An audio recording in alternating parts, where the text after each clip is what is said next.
Así está la situación en el municipio de Quito. Son las 7:11 y vamos con la primera entrevista. Ya está con nosotros el Procurador General del Estado, Íñigo Salvador. Señor Procurador, buenos días, gracias por acompañarnos. Bueno, ayer usted dio una rueda de prensa y entre muchas cosas que ya nos va a detallar, usted dijo, he entrado a una lista negra. Esta lista negra, ¿quién la hace y qué significa eso? Buen día.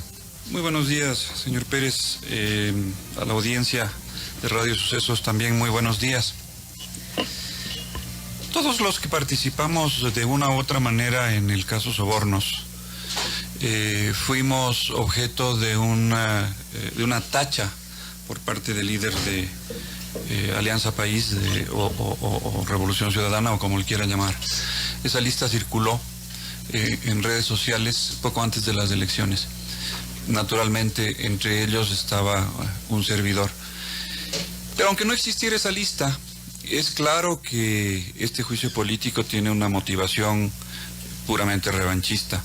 El solo hecho de que los 46 solicitantes del juicio político sean exclusivamente asambleístas de Alianza País, de UNES, sin que aparezca ningún otro solicitante de ninguna de las otras bancadas, como es el caso en la mayoría de solicitudes de juicios políticos, muestra un claro direccionamiento. Y desde ese punto de vista yo lo tomo porque no hay otra razón. Si usted se pone a ver los acápites de la solicitud de juicio político, no hay otra razón para que se pretenda que el Procurador General del Estado, Íñigo Salvador, ha incumplido sus funciones. Se mencionan ahí una serie de hechos, si usted quiere los podemos ir revisando. Sí, vamos revisándolo poco a poco, pero el espíritu que usted manifestó ayer de esta iniciativa de juicio que tiene la bancada UNES es porque usted plantea estos juicios de repetición, porque en el gobierno de Rafael Correa se perdieron unas demandas millonarias internacionales, en varios casos que ya los vamos a detallar, pero ese es el espíritu primero, del juicio político. ¿Usted cree que le enjuician por eso, por iniciar acciones de repetición contra él? Las acciones no están iniciadas todavía, pero yo he anunciado el momento en que presenté en el mes de julio pasado el proyecto de ley orgánica de repetición y el momento en que se va a conocer la resolución definitiva del Tribunal de Anulación en el caso Perenco. Yo anuncié que obviamente se seguirán los juicios de repetición, y los juicios de repetición se tienen que seguir contra aquellas personas que dieron lugar a los incumplimientos por parte del Estado ecuatoriano declarados en el laudo del caso Perenco, pero también en los casos Burlington y Murphy, que son casos idénticos al caso Perenco. ¿Quiénes son básicamente estas personas? Mire, empezamos por el procurador Diego García. A ver, empecemos por hacer una reseña de qué es lo que dijo el laudo del caso Perenco. El laudo del caso Perenco dice fundamentalmente que el Estado ecuatoriano, al haber implementado el decreto 662, por el cual se aumenta en pro del Estado, en favor del Estado, el porcentaje de participación en los excedentes petroleros del 50% que había sido ya aumentado el año anterior, en 2006, por el presidente Alfredo Palacio, del 50% al 99% en favor del Estado. Quiere decir que al inversionista le dejaban con apenas un 1% del 12,5% original que tenía el Estado, de acuerdo con la ley de hidrocarburos en 2006, al 99%, le deja al inversionista con un 1%. Ese cambio, el tribunal arbitral lo consideró un acto expropiatorio por parte del Estado ecuatoriano, que cambiaba los términos de la relación contractual establecida por el contrato de participación, términos que estaban sujetos a la estabilidad prevista en el Tratado Bilateral para la Protección de Inversiones entre Ecuador y Francia. Estamos hablando del inicio de este problema en el 2007. Estamos hablando del inicio de este problema en 2007, cuando se dicta el decreto 662. Entonces, ahí hay que ver quiénes tomaron parte en la emisión de ese decreto. Naturalmente, los decretos ejecutivos los dicta el presidente de la República. ¿Quién era presidente de la República en esa época? Ya, Rafael Correa. Estará de por medio el ministro de Energía de aquella época. Es absolutamente sintomático la salida a la palestra a los pocos días del anuncio del laudo del caso Perenco del señor Diego Borja, que tuvo que ver directamente en la emisión de ese decreto. En ese momento él me parece que estaba de asesor presidencial, pero en el gobierno anterior había sido ministro del señor Palacio y además colega de gabinete del señor Correa. Esta determinación de quiénes son esas personas tiene que hacerla la entidad dentro de la cual se dieron estos actos que constituyeron violación por parte del Estado ecuatoriano, siempre de acuerdo con el laudo, a los términos del tratado bilateral. Entonces, lo que corresponderá hacer es que en la presidencia de la República, pero esto en el momento en el que se haya pagado la indemnización debida por el Estado ecuatoriano a la compañía Perenco. Que en el caso Perenco fueron 412 millones de sucres. De dólares. A la final el monto va a terminar en alrededor de 370 y tantos millones de dólares una vez que se deduzca el monto de la indemnización que a su vez Perenco tiene que pagar al Estado ecuatoriano por concepto de daño ambiental. Estamos hablando... Solo del caso Perenco estamos hablando. Falta hablar del caso Perenco. De Murphy y de Burlington. Son 374 y pico millones de dólares lo que el Estado ecuatoriano tendrá que pagar. Cuando pague, entonces inicia esta investigación dentro de las entidades directamente relacionadas, Presidencia de la República, Ministerio de Energía y hoy Recursos Naturales No Renovables, Petroecuador, etcétera, etcétera, para establecer preliminarmente quiénes son esas personas. Y a partir de entonces, una vez que se cuente con ese informe, se inicia el juicio de repetición. En ese momento es cuando ellos comienzan, y cuando digo ellos me refiero a la gente de UNES, el señor Diego Borja y otros personajes, comenzaron a hablar de que la culpa es del procurador por haber perdido el caso. No, pues, la culpa es de quienes incumplieron los contratos y los tratados internacionales. Contra ellos irán los juicios de repetición. Obviamente estamos hablando de 374 millones de dólares. A nadie le gusta que le inicien un juicio de repetición. Claro. Y esto es una retaliación. A lo mejor más que el juicio político, más que deshacerse del Procurador General del Estado, ellos lo que quieren hacer es sentar un precedente en el sentido de que la culpa es de quien defiende el caso y no del que incumple las obligaciones internacionales. Ese podría ser el objetivo de este juicio político. Son las 7:18, estamos conversando con el Procurador General del Estado, Íñigo Salvador. Señor Procurador, muy buenos días. Y bueno, la gente de UNES obviamente le acusa de no actuar a favor del país en la defensa de estos procesos arbitrales. Y algo que también le cuestiona es que usted ha recomendado al presidente cancelar justamente esta deuda pendiente con Perenco. Pero quizás no pagar sería peor para el Estado ecuatoriano. Mire, yo recomiendo al presidente Lasso, el día 1 de julio, él estaba apenas posesionado, el 24 de mayo, a fines de mayo se dicta la resolución del Comité de Apelación del CIADI, del Comité de Anulación del CIADI, que niega nuestra solicitud de anulación del laudo. Entonces, yo como representante judicial del Estado, como abogado del Estado, alerto al señor presidente de la República sobre el hecho de que tenemos un contingente real, un pasivo de cerca de 400 millones y le digo, hay que tomar las medidas para tratar de cumplir esta obligación. Y tratar de cumplir esta obligación porque no queda recurso alguno, porque no hay otra alternativa, porque un tribunal de derecho internacional, el tribunal arbitral en el caso Perenco, ha dictado una resolución que le obliga al Ecuador a pagar este laudo. No hacerlo sería exponer al Estado ecuatoriano a que la compañía Perenco lleve ese laudo a los tribunales de los países donde el Estado ecuatoriano tenga activos, tenga bienes y comience a embargar esos bienes, lo cual tiene ingredientes gravísimos como el hecho de que es incontrolable la forma de pago. Si a mí me comienzan a caer sobre los bienes que tengo, claro, yo no puedo decir voy a ir pagando de tal forma. Me caen sobre lo que hay y el Ecuador va perdiendo esos activos.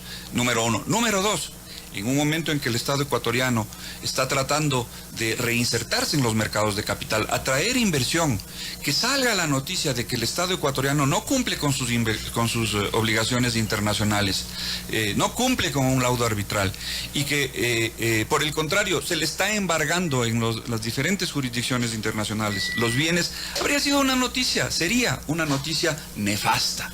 Entonces, se supone que esto constituye un incumplimiento, o sea, que el abogado del Estado le diga al presidente de la República: señor presidente, cuidado, hay que pagar esta obligación porque las consecuencias podrían ser nefastas, que es lo que un abogado tiene que hacer y lo que el abogado del Estado tiene que hacer respecto del Estado. Lo que es el cumplimiento de una obligación, para estos señores resulta que es incumplimiento. ¿Y qué pretenderían ellos que se haga? No lo sé. Y por eso digo yo, el tratamiento de este tema es estrictamente político. Ellos no proponen ni sugieren qué debía haber hecho el procurador del Estado el momento en que recibió el laudo negativo para el Ecuador. Cuando llegó a la Procuraduría, encontró resueltos los casos Perenco, Burlington y Murphy. Los casos, así con sentencia. Verá, los casos Murphy y Burlington estaban ya concluidos e incluso pagados por el gobierno de Correa. El caso Perenco, aquí una pequeña explicación, y es que los casos arbitrales, los procesos arbitrales tienen varias fases. La primera fase es una fase jurisdiccional en donde se decide si el tribunal tiene competencia para conocer el tema, se dicta un laudo. Esa fase ya pasó, el tribunal tenía competencia. La segunda fase es la fase sobre responsabilidad, es decir, si los hechos que se supone que son violatorios son de verdad violatorios, y si por lo tanto el Estado ecuatoriano es responsable. Esa responsabilidad del Estado ecuatoriano, de la cual deviene la obligación de pagar una indemnización a Perenco, había sido ya dictada en el año 2014. Yo llego en el 2018. Y el laudo definitivo en la tercera fase, que es la fase de cuantificación del daño, ese laudo se dicta en el mes de octubre de 2019. Pero el procedimiento ya había concluido.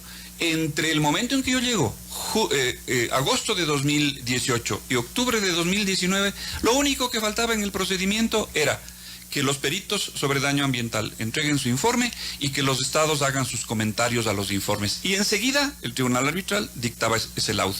Lo que a mí me tocaba hacer, que eran los comentarios al informe pericial, fue hecho durante mi administración. Pero la responsabilidad del Estado ecuatoriano ya había sido declarada por el tribunal arbitral en la fase de responsabilidad. Y la cuantificación del daño era lo que venía inmediatamente. Cuando salió el laudo en octubre, ahí sí hice lo que me correspondía hacer, que era demandar la anulación del laudo arbitral ante el comité ad hoc del CIADI. Lamentablemente la respuesta del comité es: no hay motivos para la anulación, pero en cambio sí se disminuyó en $36 millones el monto que el Ecuador tenía que pagar. Es lo único que pudo hacer. ¿No tenía ningún chance de revertir la sentencia? Ninguno más. No, pues la sentencia estaba dada en 2014. La sentencia era: el Ecuador es responsable por un acto expropiatorio y tiene que indemnizar a Perenco. Y la siguiente sentencia era simplemente: el monto de la indemnización a pagar es de tanto. Y yo ya llegué al final de ese procedimiento, ya no había nada que hacer. El caso Perenco, solamente para que la gente de una manera didáctica lo entienda, es una demostración de la inseguridad jurídica que se ha vivido en el Ecuador tradicionalmente. De la ley 42 al decreto 662. Es decir, Correa cambia esa ley por este decreto, elevando el porcentaje de participación del Estado ecuatoriano así nomás. Eso fue el origen de la demanda, cuando Perenco se siente ofendida por el manejo jurídico del Estado. ¿Es así? Es así. Mire, en el año 2006, durante el gobierno del doctor Alfredo Palacio, la ley de hidrocarburos decía lo que he dicho hace un minuto: sobre los excedentes de los precios del petróleo. Recordemos que en esos años hubo una alza de los precios del petróleo. Entonces, el presidente Palacio dispone, presenta un proyecto de ley a la Asamblea, y la Asamblea aprueba que el porcentaje de participación del Estado sobre los excedentes, es decir, sobre la ventaja causada por el el incremento del precio de petróleo, beneficien al Estado ecuatoriano no en el 12,5%, sino en el 50%. Hasta ahí las cosas bien. A las empresas no les gustó mucho que se haga el cambio, pero estaban dispuestas a compartir 50-50% los beneficios adicionales, porque parecía justo que el Estado se beneficie también de esta alza de los precios del petróleo. Pero en el año 2007 sube Correa al poder y dicta el decreto 662, y el decreto 662 dice prácticamente la totalidad del beneficio va a ser para el Estado ecuatoriano. En ese momento, y lo dijo el señor Diego Borja, cuando en el mes de julio se discutió este tema con motivo de la última resolución del comité ad hoc del CIADI, él dijo, lo hicimos a propósito porque resultaba el mejor negocio para el Estado que se vayan estas empresas y que el Ecuador directamente se beneficie de la totalidad y explote él mismo. Lo hicieron deliberadamente, deliberadamente incumplieron los tratados internacionales, deliberadamente hicieron que el Ecuador sea demandado por la compañía Perenco y ahora tenga que pagar una indemnización de cerca de $400 millones. Y usted dijo ayer que el gobierno de Correa, sin chistar, pagó $363 millones. Sin chistar significa que no hubo defensa alguna, que sí, no pusimos resistencia, que no hicimos nada. No, vea, yo en eso soy absolutamente objetivo. Yo he visto el proceso de defensa de la Procuraduría General del Estado. Que estuvo en ese momento a cargo de Diego García. En la época del procurador Diego García. La defensa es una defensa similar a la que el Estado ecuatoriano ha llevado adelante en este caso. Claro que en esos casos, en el caso Murphy y en el caso Burlington, se sentó el precedente. Y si se hubiera podido de alguna manera ganar esos casos, el resultado en el caso Perenco habría podido ser distinto. Pero asumamos, por gracia de la discusión, que la defensa que hizo el procurador García fue la mejor defensa posible. Pero los casos estaban perdidos. ¿Por qué? Porque el decreto 662 es claramente violatorio de los tratados internacionales. ¿El procurador García defendió o no defendió al país? El procurador García defendió al país. O sea, cumplió su trabajo. Yo creo que cumplió su trabajo, como cualquier procurador y como cualquier abogado que tiene un caso difícil, un caso que de antemano está perdido. ¿Pero eran causas perdidas entonces? Eran causas perdidas de antemano. ¿Indefendibles? Indefendibles, defendibles, pero con la proyección de que posiblemente se iba a perder. Son las 7:28, estamos conversando con el Procurador General del Estado, Íñigo Salvador. El procurador está muy claro ahora lo que nos está explicando, pero también la gente de UNES, los correístas, señalan de otra posible causal para este juicio político, es de esta presunta interferencia en otras funciones del Estado al haber recomendado a un candidato dentro de este concurso para designar al defensor público. ¿Qué podría decir respecto a eso que menciona la gente de UNES? A ver, al respecto, lo primero que quiero decir es, ese tema, la supuesta interferencia mía, ya le voy a explicar por qué no hubo tal interferencia. Fue objeto de una denuncia penal por parte de uno de los candidatos al cargo de defensor público, que se sintió afectado, concurso que además fue declarado desierto, debería yo aclarar de entrada. Este candidato que se sintió afectado me denunció por supuesto tráfico de influencias ante la Fiscalía General del Estado. Investigación, Fiscalía que inició una investigación que duró desde el mes de abril de 2019 hasta el mes de julio de 2020. Una investigación prolija, exhaustiva, y llegó. Obviamente, el asunto salta a la luz porque el otro candidato que se ve, que después del proceso de selección queda en segundo o en tercer lugar, a diferencia del doctor Morales, que queda en puestos superiores, no sé exactamente en cuál, pasa adelante de él. Entonces este señor, resentido, presenta una denuncia contra mí como si yo hubiera contravenido de alguna manera la normativa. Y como le estoy explicando, la normativa prevé ese tipo de referencia. Eso es todo. Ahí no hay ningún incumplimiento de funciones. Yo no he interferido en ninguna función del Estado. ¿Cómo voy a interferir en una función del Estado que es el Consejo de Participación Ciudadana y Control Social? Que es el ente que a mí me nominó. O sea, yo no tengo frente a ellos ningún tipo de influencia, de incidencia. Ellos son mis superiores jerárquicos, no yo el superior jerárquico de ellos, que es una de las de los supuestos previstos en el tipo penal del tráfico de influencias. Ahí no hay nada. Han hecho un verdadero champús. Han cogido todo lo que se les ha ocurrido y han metido en esta acusación. Nada de lo que ellos sostienen en la acusación, en el pedido de juicio político, tiene ningún fundamento y nada de ello constituye incumplimiento de mis funciones. Entonces, usted no le encuentra ninguna razón más que la revancha, como usted dijo ayer, una cuestión de honor de los correístas. Es lo que decía yo. Fíjese que, hay por un lado ese ingrediente, que es el de revancha contra todos los que intervinimos en el caso Sobornos. Recordemos que el caso Sobornos, en la sentencia de la Corte, la Sala de lo Penal de la Corte Nacional de Justicia, se determinó que existía una organización criminal encabezada por el señor Correa y de la cual conformaban la conformaban también un sinnúmero de personas de la cúpula del correísmo, y el correísmo se queda descabezado, y eso no nos lo van a perdonar a quienes intervinimos en esos casos. Eso por un lado. Entonces quieren la cabeza del Procurador General del Estado, pero además quieren, en este momento de inestabilidad política, quieren aportar a la desinstitucionalización Imagínense, un país en donde el Contralor ha sido destituido y tiene un juicio penal, y tenemos un Contralor subrogante. Un país donde no exista Procurador General del Estado. Un país en donde van a ser sometidos a juicio político los miembros del Consejo Nacional Electoral, Consejo de Participación Ciudadana y Control Social, Superintendente de Compañías. Un país sin instituciones. Un país con instituciones acéfalas. ¿Cómo puede funcionar así el país? O sea, sembrando el caos. Sembrando el caos. Para pescar a río revuelto.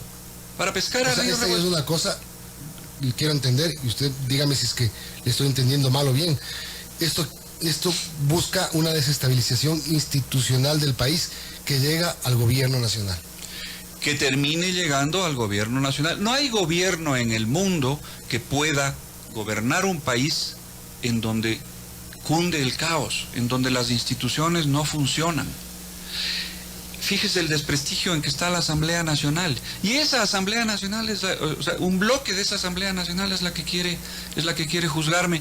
A mí, que me he preciado de un bloque que no tiene problema en conseguir 46 firmas para presentar un juicio político. 46 firmas que son solo las firmas de ellos, pero... Pues claro, por eso le digo. O sea, tienen suficiente, pero no lo necesario.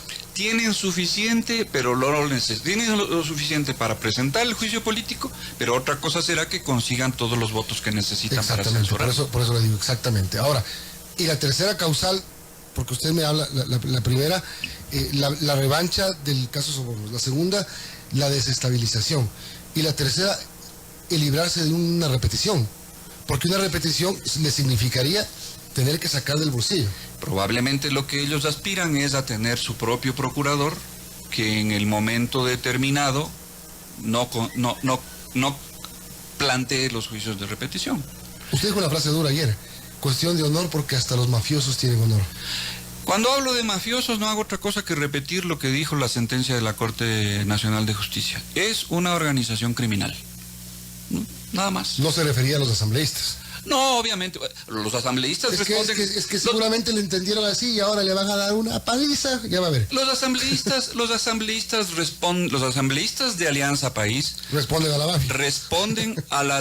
Responden a los úcases de su jefe, de su amo.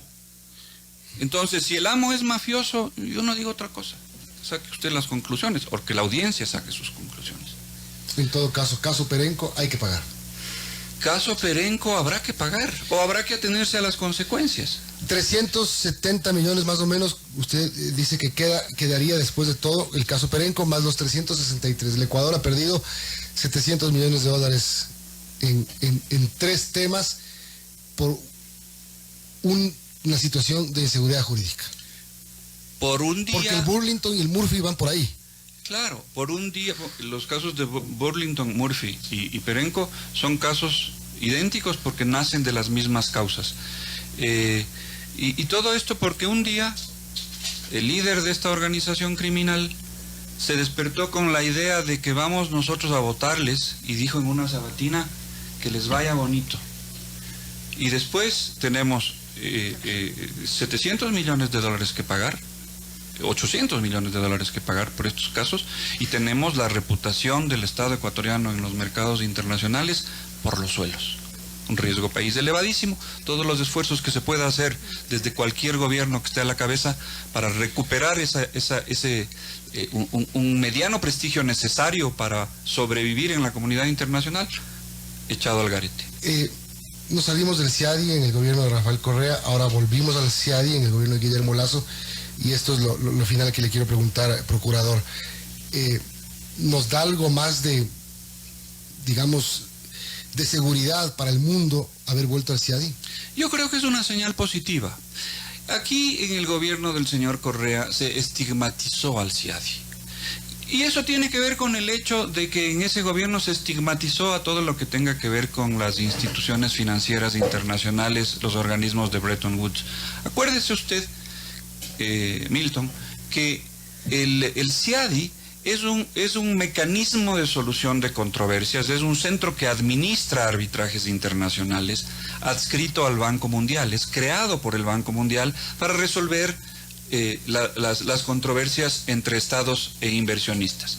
Si el Banco Mundial es malo y se rompió lanzas contra el Banco Mundial y contra el Fondo Monetario y todos los organismos de Bretton Woods durante el gobierno de Correa, el CIADI necesariamente es malo. El CIADI no es malo. El CIADI es tan malo o tan bueno como el récord de cumplimiento de sus obligaciones internacionales de los estados. Y cuánta razón tengan ellos en sus argumentos. En el CIADI, el Estado ecuatoriano, en la historia del Ecuador, en el CIADI, el Ecuador ha ganado y ha perdido los casos por igual. Tiene un porcentaje casi idéntico de casos ganados y casos perdidos, lo cual habla de que el CIADI es relativamente inocuo en cuanto a la resolución de las controversias internacionales. Como todo tribunal, todo abogado, todo caso tiene dos posibles salidas, dos posibles desenlaces. Que la una parte gane y que la otra parte pierda. Y a veces se intercambian esos roles. Igualmente, los jueces a veces dictan sentencias a favor de esta parte, a veces sentencias en contra de esta misma parte. Eso es lo que ha pasado en el CIADI. El CIADI no es malo. Y yo creo que el haber suscrito y ratificado nuevamente el acuerdo del CIADI ha mandado una señal positiva a los mercados internacionales.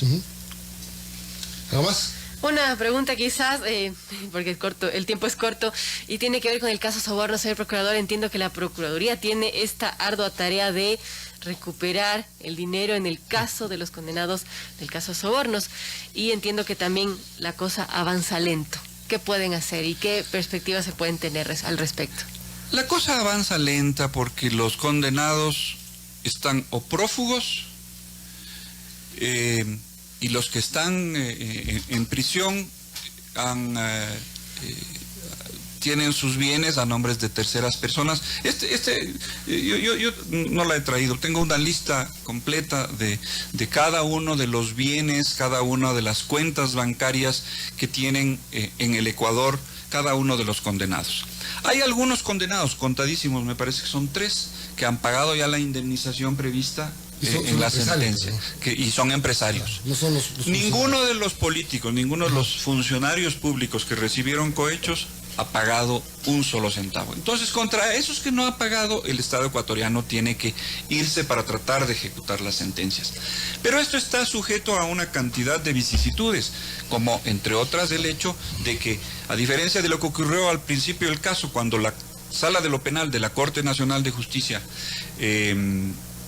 tomó a cargo, a pedido de la Procuraduría, las resoluciones de ejecución de la sentencia, es decir, dictes el embargo, dictes el remate, etcétera, etcétera, reconstituida esa sala, es decir, renovados los miembros de esa misma sala, con el voto salvado de uno de los jueces, resolvió que ya no sea la Sala de lo Penal de la Corte Nacional de Justicia la que ejecute las sentencias, sino los jueces de primera instancia del domicilio de cada uno de los condenados. Eso le obliga a la Procuraduría a multiplicarse. En vez de hacerlo frente a un solo juez, tiene que hacerlo frente a posiblemente 21 jueces diferentes. Entonces eso complica las cosas. Y además hay una cosa, y es que los corruptos normalmente conservan en jurisdicción nacional pocos bienes, la mayor parte de sus bienes están afuera. Entonces ahora estamos empeñados en colaboración con el Departamento de Justicia de los Estados Unidos y del Instituto de Basilea, que tiene un centro para la recuperación de activos, en irnos contra los activos que puedan estar en el exterior. Pero para eso hay que primero identificarlos y, una vez identificados, determinar el procedimiento con el estado en donde se encuentran para ver si se necesita intervenir en un proceso judicial para recuperarlos o si se puede llegar a recuperarlos simplemente a través de un convenio de estado a estado. En eso estamos. Es un procedimiento un poquito tedioso, digámoslo de alguna manera, pero que precisa fundamentalmente de perseverancia. Y en eso estamos. Tengan ustedes la certeza de que mientras yo esté en la Procuraduría General del Estado, no cejaré en continuar con estos procesos de recuperación de activos. Y si es que llega durante mi periodo, que en principio debería terminar el 31 de julio de 2022, ya van a ser 4 años el próximo año, se llega al pago del caso Perenco, seré yo el que tenga que iniciar los procesos de repetición contra los funcionarios que dieron lugar a la obligación del Estado ecuatoriano de hacer ese pago. Perfecto. Muchas gracias, señor procurador. Muchísimas gracias a usted, señor Pérez. Señora Íñigo Salvador, Procurador General del Estado. Son las 7:42.